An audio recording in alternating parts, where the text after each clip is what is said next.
We all harbor secrets. Some are so dark even light doesn't intrude. Living, breathing, walking saints are rare on the ground. People lie, cheat, steal, kill. Most of the time their indiscretions go undetected or overlooked. Sometimes the past catches up and demands a hearing. "This is a bad idea," Kraus insists as she pulls the interceptor against the curb. "I'm telling you, Jake, we should wait on all the facts to come in before jumping to conclusions. Let me take you home instead. Sleep on it. Things always look different in the daylight and with a clear head." She means well, but I'm too energized to consider resting. Kraus and I are back in sleepy Harper, outside a smallish house at the end of a quiet lane. We haven't shared more than a handful of words on our way back to town. She knows I was never big on fruitless conversation, and has left me to stew in my silence. Quite rightly, she senses my unease, and I sense it's making her uneasy too. "Please, Jake, reconsider." A salted front walk connects the street to the house, shoveled snow piled high on either side. It's the same scene repeated outside every home in Harper. This is Ned and Nancy Luckman's place, a 2-floor brick and wood construction that backs onto the Harper golf course. Like the rest of its neighbors, the house is deep in darkness and doesn't look like it's changed much since my leaving. But the stark reality is, everything changes. Sometimes it's slow, gradual, evolving or decaying over years and decades, so slow that we barely notice. Sometimes it's abrupt, and things are never the same again. The last time I sat here like this was with another girl, Jenna Luckman, making promises that would never be fulfilled. I owe it to her to keep this one. I open the door and climb out. "Thanks for the ride, Kim."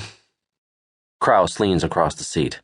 "At least let me tag along for emotional support." She wants to, desperately, but the hard line of my mouth is answer enough. Kraus is protective, always was, but this is my responsibility. "I'll call you," she shouts as I close the door. I give her a wave and she drives away. Then I draw a deep breath and roll the tension from my shoulders. I must look a mess. Sleep-deprived, unshaven, clothes that went out of fashion years ago. I have no idea what kind of reception I am about to receive, if any at all. People are quick to say that time heals all wounds, but it's a lie. Anyone who has lived through trauma or tragedy will attest that time is no solace. Time is a sentence on the soul, stretching out the pain. I stamp slush from my boots, straighten my hat. There's a thrumming in my ribcage, like a frightened bird is trapped inside and trying to peck its way to freedom. I've been here before, lingering at this very threshold, feeling equally nervous, equally useless. But this time I won't be taking a girl to the movies and hoping for a kiss. I pull off a glove and press the doorbell.